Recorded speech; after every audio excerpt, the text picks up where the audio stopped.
Magandang umaga sa inyong lahat. Ako si Jessica C. Olocho ng DE-Ed 1B, ang tagapag-ulat sa araw na ito. Ang tatalakayin natin sa araw na ito ay ang teorya sa constructivism at ang pagtuturo ng Pilipino.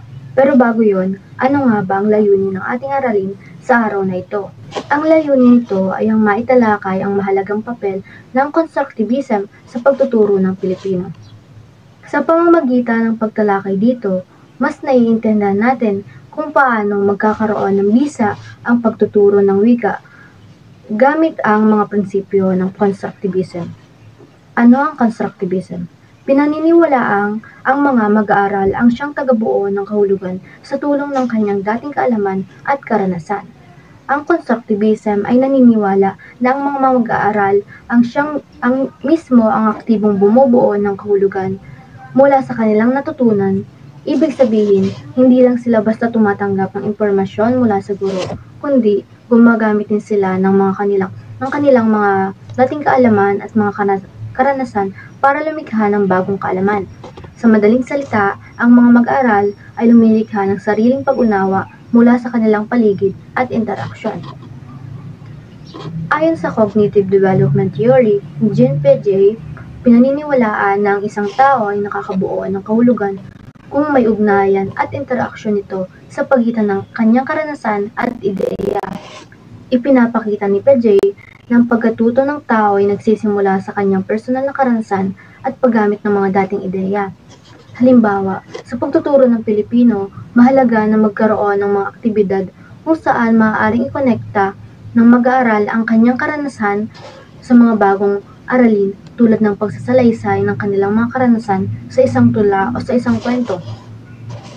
Ayon naman sa sociocultural learning theory ni Lev Vygotsky, mahalaga kung paano nakikipag-ugnayan sa mga nakatatanda at sa mga kaibigan para makubuo ng kahulugan sa pamamagitan ng zone of proximal development.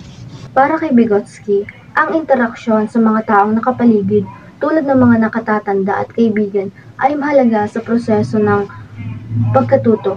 Ipinakilala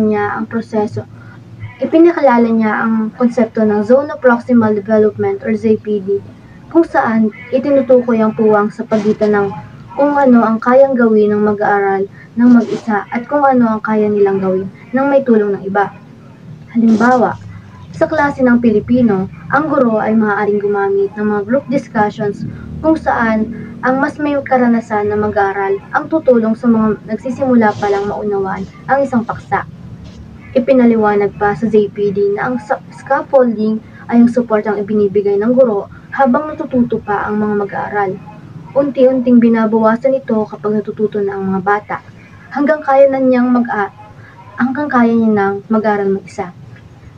Sa pagtuturo ng Pilipino, maaaring gamitin ang scaffolding sa pamamagitan ng pagbibigay ng gabay sa simula ng pagsusulat ng sinaysay at unti-unting hayaang makabuo ng sarili niyang ideya.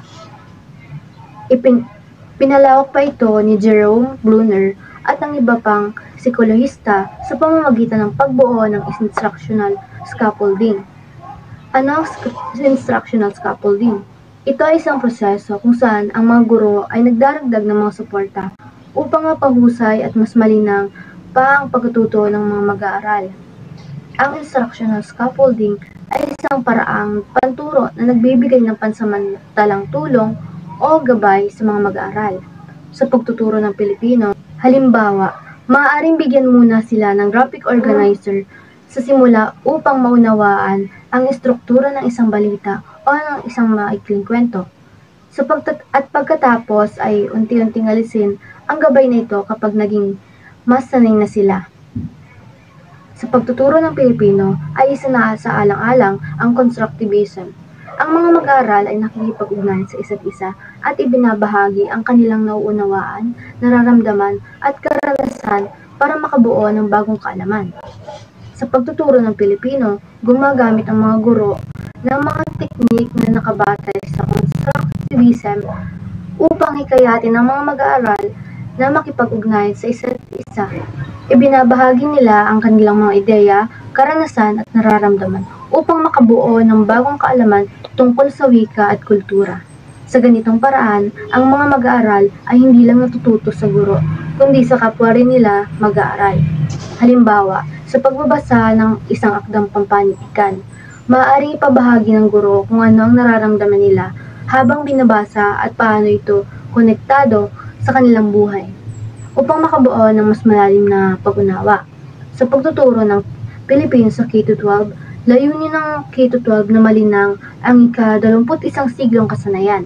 Ang bawat kasanayang pagkatuto ay napapabilang sa mga kasanayang ito na tungwing ihanda ang mga mag-aaral para maging buo at ganap na Pilipino na may kapaki-pakinabang na kaalaman. Ito ay naglalayong malinang ang kasanayan tulad ng kritikal na pag-iisip, pakikipagtulungan, at komunikasyon. Ang bawat aralin sa Pilipino ay dinisenyo upang ihanda ang mga mag-aaral na maging handa na may kakayahang gamitin ang wika para sa mas makabuluhang layunin, na may kaalaman at kasanayan na magagamit nila sa kanilang pang-araw-araw na buhay. Sa pagtuturo ng Pilipino, gamit ang konstruktivism, layunin nitong hubugin ang mga mag-aaral bilang ganap na Pilipino na may pag-unawa at pagpapahalaga sa sariling wika at kultura. At doon po nagtatapos ang ating talakayan tungkol sa teorya sa